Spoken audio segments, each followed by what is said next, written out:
dengan situasi semakin berkurangnya pangan-pangan lokal ini, yang urgen untuk dilakukan apa yang penting?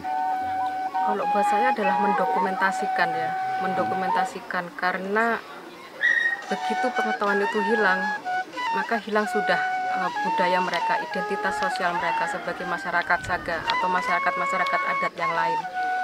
Di sini dulu sebelum beras masuk, sebelum nasi masuk, makanan-makanan utama adalah uwi saja, kemudian gadung, kemudian jagung-jagung lokal, sorghum, millet, jali.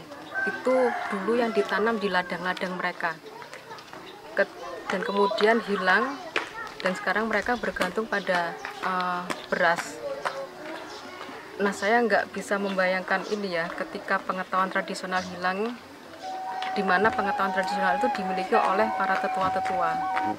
Ketika pengetahuan itu hilang bersamaan dengan ketika tetua itu meninggal, maka hilang sudah. Kalau benih-benih mungkin masih bisa dikumpulkan dari desa-desa sekitar. Tapi kalau pengetahuan, bagaimana kita mengembalikan pengetahuan itu?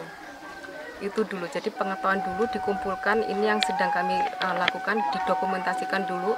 Ketika mereka menyadari bahwa ada begitu banyak pengetahuan, mereka bisa nanti selanjutnya mengumpulkan kembali benih-benih dari desa-desa sekitar. Karena saya dengar lolo masih ditanam di desa sebelah, begitu pula dengan jali atau jewawut, seperti itu. Jadi dokumentasikan dulu, karena dokumentasi itu juga sangat penting. Kita di Indonesia sangat rendah dalam mendokumentasikan. Kita tidak punya data seberapa besar kekayaan hayati kita, seberapa tinggi pengetahuan tradisional kita, seberapa tinggi kejeniusan lokal masyarakat adat. Ketika itu hilang, maka hilang pula identitas masyarakat adat. Berkurang pangan lokal ketika ada berasnisasi ya. Betul. Mana Mbak Ayu melihat ketahanan pangan berbanding dengan kedaulatan pangan kita seperti apa nih? Ya, kalau kita mau bicara tentang ketahanan pangan, pemerintah ya. Kalau pemerintah itu bicara ketahanan pangan, asal masyarakat kenyang gitu kan. Bagaimana masyarakat kenyang, entah itu dengan mie instan atau makanan-makanan tinggi karbohidrat seperti tepung terigu atau nasi, dan kemudian apa dampaknya pada kesehatan, mereka ya maaf saja tidak peduli gitu. Tapi kalau kita bicara tentang kedaulatan pangan, kita harus lihat bagaimana masyarakat adat hidup. Itu adalah kedaulatan pangan dan gizi yang sebenarnya.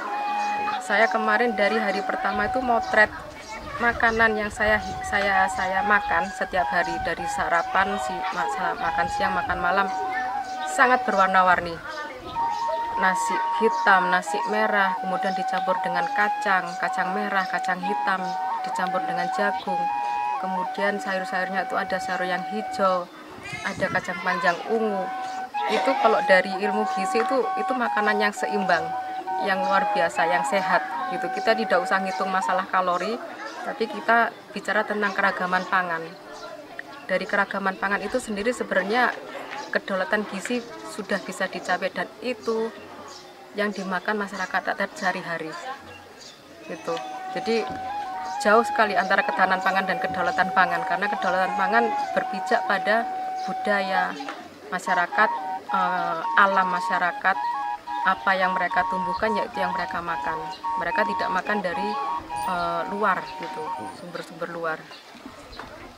Berarti makan apa yang Anda tanam dan tanam apa yang dimakan. Itu kita sering dengar slogan seperti itu, dan itu memang benar gitu. Itu yang sudah dilakukan oleh masyarakat adat selama ribuan tahun ya, yang kemudian dirusak oleh program ini, keseragaman pangan, beras, jagung, kedelai.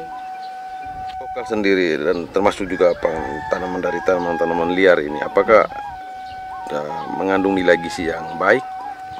Sangat baik, sangat baik. Kemarin itu saya lihat mereka sebenarnya dulu makan krokot misalnya. Krokot itu sangat tinggi asam lemak omega 3, baik untuk jantung, baik untuk otak. Dan dulu ketika kemarin sempat kami gali dari mama-mama, dulu mereka campur itu dengan bubur bayi. Jadi kita bisa bayangkan dari bayi mereka makannya sudah makan yang bergizi, dan itu tumbuhan yang tumbuh liar, tumbuh tanpa ditanam gitu. Kemudian ada bayam duri dan bayam liar biasa, ada tempuyung, kemudian pegagan. Pegagan itu sejak zaman dulu tuh dipercaya sebagai brain tonic. Jadi sangat bagus untuk otak. Itu dulu juga mereka jadikan bahan pangan untuk bayi. Jadi sekarang makanan untuk bayi yaitu bubur instan gitu. Yang kalau dari segi gizi saya pikir sangat jauh. Karena dulu ketika mereka masak pegagan itu mereka campur dengan sorghum, mereka campur dengan jewawut atau jali. Sangat jauh dan sangat bergizi.